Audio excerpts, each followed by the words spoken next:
इस वक्त रायपुर से बहुत बड़ी खबर सामने आ रही है। रायपुर में भूकंप के झटके महसूस किए गए हैं। आपको बता दें कि लगभग 2 मिनट 40 सेकंड तक भूकंप के झटके महसूस किए गए हैं और रायपुर में एक शाला भवन पूरी तरह से क्षतिग्रस्त हो गया है। मम्मी, भूकंप से स्कूल कैसे टूट गया? बेटा, टीवी में देखो, स्कूल का भवन मजबूत नहीं बना है, इसलिए भूकंप के झटके से स्कूल भवन टूट गया है।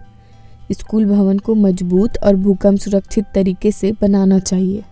मौजूद रिपोर्टर द्वारा हमें यह भी जानकारी प्राप्त हुई है कि स्कूल के कुछ बच्चे और शिक्षक घायल हुए हैं। हालांकि अभी तक मौत की संख्या 0 बताई जा रही है।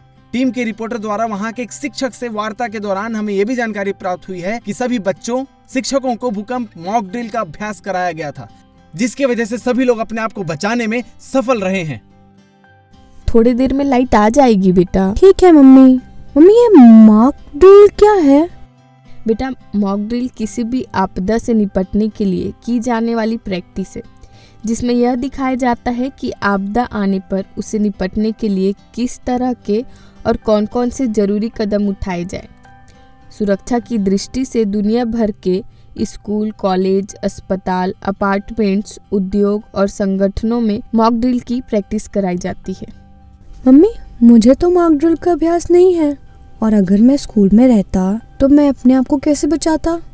बेटा, अगर हम स्कूल, किसी भी घर या अपने घर या भवन के अंदर हैं तो हमें ज़मीन पर झुककर किसी मजबूत मेज या फर्नीचर के किसी हिस्से के नीचे या फिर आंतरिक दरवाजे के लिंटर, किसी कमरे के कोने में और किसी पलंग के नीचे बैठ जाना चाहिए और उसे तब तक मजबूत से पकड़कर बैठे रहें जब तक कि भूकंप के झटके न रुक जाएं। और आपके पास कोई मेज़ या डेस्क नहीं है तो अपने चेहरे और सिर को अपने बाजुओं से ढक लेना और बिल्डिंग के किसी कोने में झुककर बैठ जाना और शीशों, खिड़कियां, दरवाजे, दीवार या ऐसी कोई भी चीज़ जो गिर सकती है उससे दूर रहना। मम्मी, मैं अगर भवन से बाहर चले गया तो?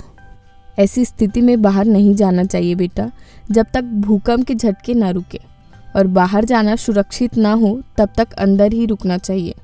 ज़्यादातर चोटें तब लगती है जब भवन के अंदर मौजूद लोग भूकंप के झटके के दौरान किसी दूसरी जगह या बाहर जाने की कोशिश करते हैं।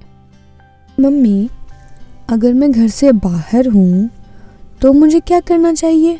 यदि आप घर से बाहर हैं तो जहाँ हो वहाँ से आपको नहीं हिलना चाहिए और भवन, पेड़, स्ट्रीट लाइट या बिजली, टेलीफोन आदि के तारों से दूर रहना चाहिए। यदि आप किसी खुली जगह पर हैं तो वहाँ तब तक रुके जब तक कि भूकंप के झटके न रुक जाएं। सबसे बड़ा खतरा भवन के बाहर, निकास द्वारों तथा इसकी बाहरी दीवारों के पास होता है।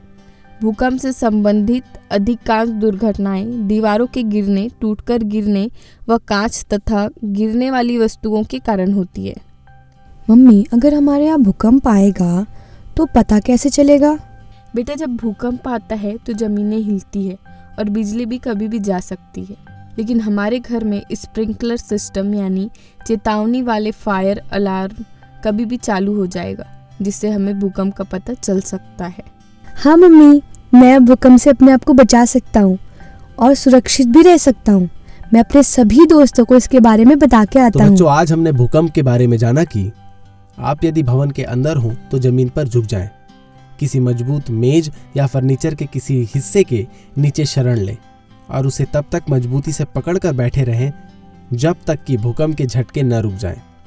यदि आपके आसपास कोई मेज या डेस्क नहीं है तो अपने चेहरे तथा सिर को अपने बाजुओं से ढक लें और बिल्डिंग के किसी कोने में झुककर बैठ जाएं।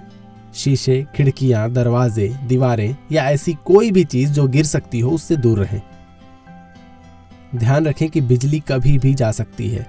यदि आप घर या किसी भवन के बाहर हों तो तुरंत खाली जगह पर चले जाएं और तब तक रुकें जब तक कि भूकंप के झटके न रुक जाएं। आज की 21वीं सदी में भी देश में अनेक लोग अंधविश्वास पे यकीन करते हैं।